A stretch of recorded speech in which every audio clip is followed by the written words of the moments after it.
What's up, YouTube? So we're still getting caught up on the battles, and we will be battling, I will tell you as soon as I see it, actually.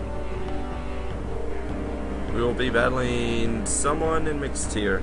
Oh, okay, never mind. I know what it is. Okay, this is against Magus Blaziken, otherwise known here on YouTube as Bestow 5000. This was actually a Battle Frontier battle. He was trying to get my Knife's Edge badge from the Battle Frontier. Although I feel like calling in an emblem because it's Battle Frontier, not like gyms, but you know. So yeah, it was the whole Knife's Edge thing where you have to inflict status on your opponent, and your opponent also has to inflict status on you, and then you can allow the battle to resume as intended. As you can see, it took us a little bit to finally get my Pokemon get status inflicted on it, because I couldn't attack because he hadn't inflicted status on me, and by the rules I set in place I needed to have status inflicted on me before I could attack.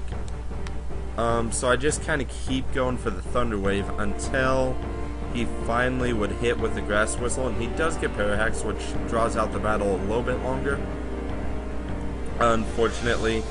But I believe this is the turn he does make the Grass Whistle. Yeah, he does make the Grass Whistle. So now that we've inflicted status, we can't inflict status for the rest until our leads are out. So maybe he thought I was going to stay in, which is why he went for this.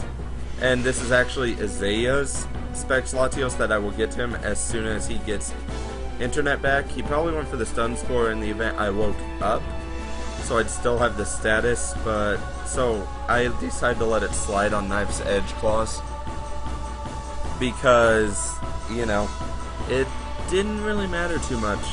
So yeah, I am running Specs Latios, and I actually have a new Specs Latios that is actually my own and not Isaiah's now, which you may see in some later battles. I don't know if I've used it yet. I probably have.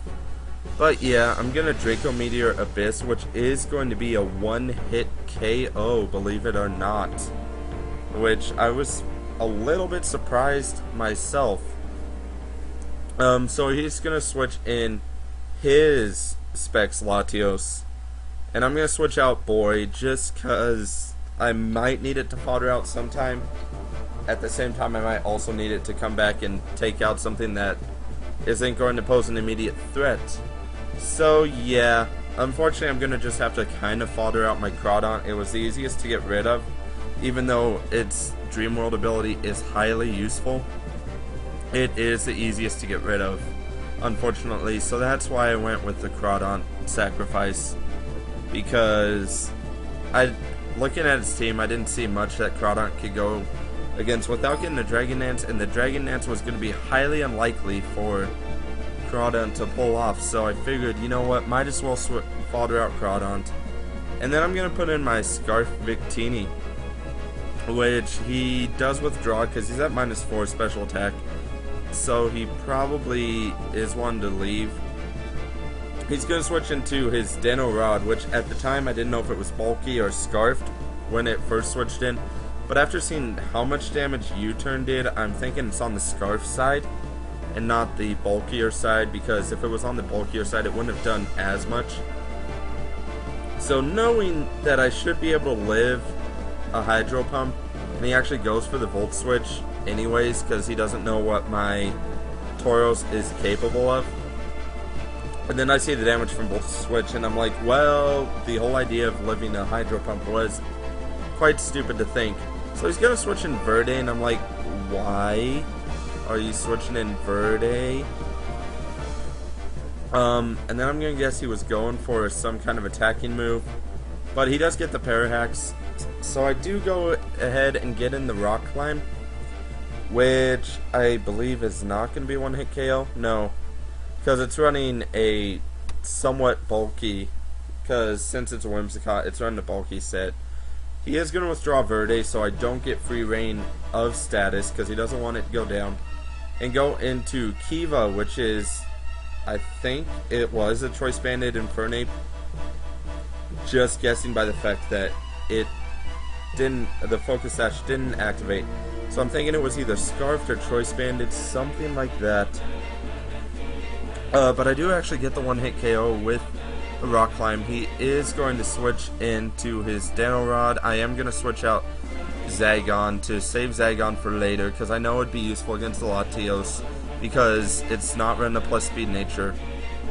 So I am going to send in Shocker, which is going to be somewhat bad, because if Shocker goes down, then I lose my chance to resist all status. So yeah, the Volt Switch isn't going to do as much, which is nice. It did a tiny bit more than I was hoping, but not too bad. He's going to send in Caucasus, which is actually his Zapdos, which is, you know, weird a little bit. So I'm gonna go. I actually have higher speed, so I'm suspecting he's running a bulky set. I'm only running a partial bulky set. Actually, I really don't think I'm doing that. I think I'm just running a special attacking and then maybe speed, probably. So never mind on that. But yeah, he is gonna go for the hidden power. I'm assuming it was hidden power ice, because what other kind of hidden power would it be on a Zapdos? Because hidden power ice comes in such handy. I am going to live with 7 HP though, which is going to be slightly amazing. Unfortunately, I don't wake up, so the whole living with 7 HP does not matter anyways.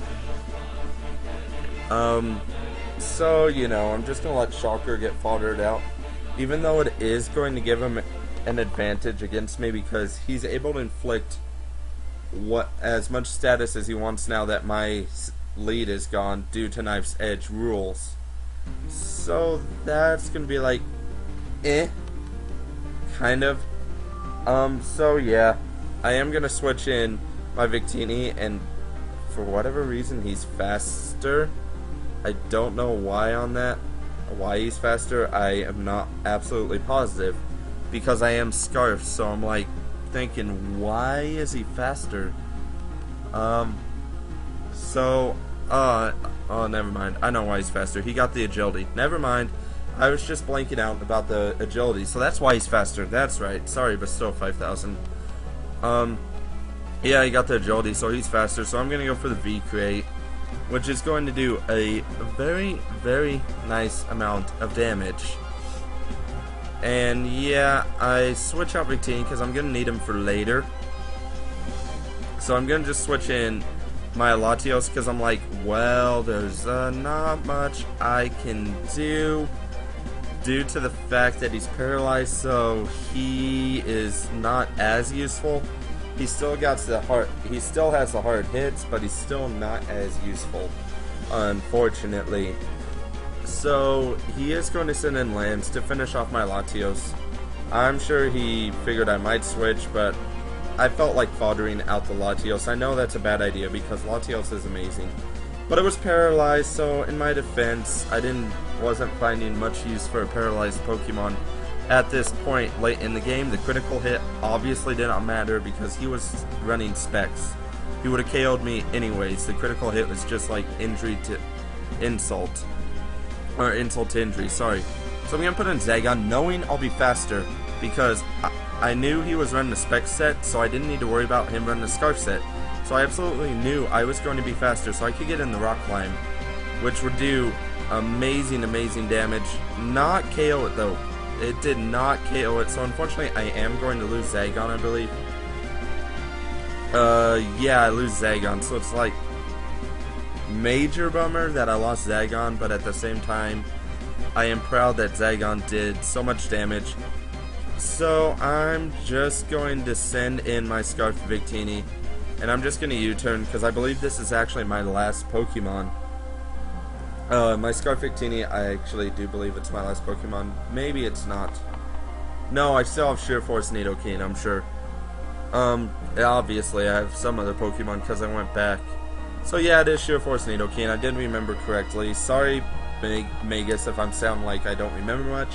But it's because I'm just getting this video narrated now, and the battle was like yesterday, actually. But at the same time, I forgot.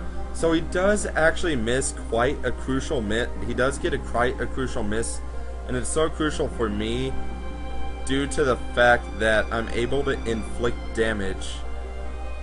He does miss the Hydro Pump, which means the Sheer Force Nidoking is able to inflict damage, which is pretty much going to guarantee my victory because of that miss. So otherwise he would have won and gotten my badge, emblem, whatever we decide to call it officially. But fortunately I do get the lucky miss, which is going to change the battle's tide. And here he probably thought I was going for the Fusion Bolt, so he switched into Verde to resist the Fusion Bolt, but it turns out I went for the U-turn, suspecting such a play. So that was also a good prediction on my part, but at the same time, if the Hydro Pump had not missed, then he would have won, guaranteed. So I am sorry, Magus, Bestow 5000, as you're known here on YouTube, that it did make such a difference that there was that miss. I do apologize for that, as that was quite a game changer. Best I can say is it happens. You're a good battler. I know otherwise I would have lost, but I did enjoy our battle otherwise, despite the whole miss changing the outcome of the battle. That was a bummer. I hate to win that way when I win just because of hacks, because it's like, well, I didn't win because of my own ability. So it's like, yeah, you know, but otherwise, yeah, Bestow 5000 Magus, however you'd like to be referred to as. I am looking forward to the next time you challenge my gym. I know you wanted to today, but I just was too backlagged on videos. I apologize for that. I will get the rematch in tomorrow or Monday. I can promise you that. I'll do my best. So comment, like, subscribe. Go check out Bestow 5000's channel, especially since I won because of hacks. That's going to be all. Thank you, and goodbye.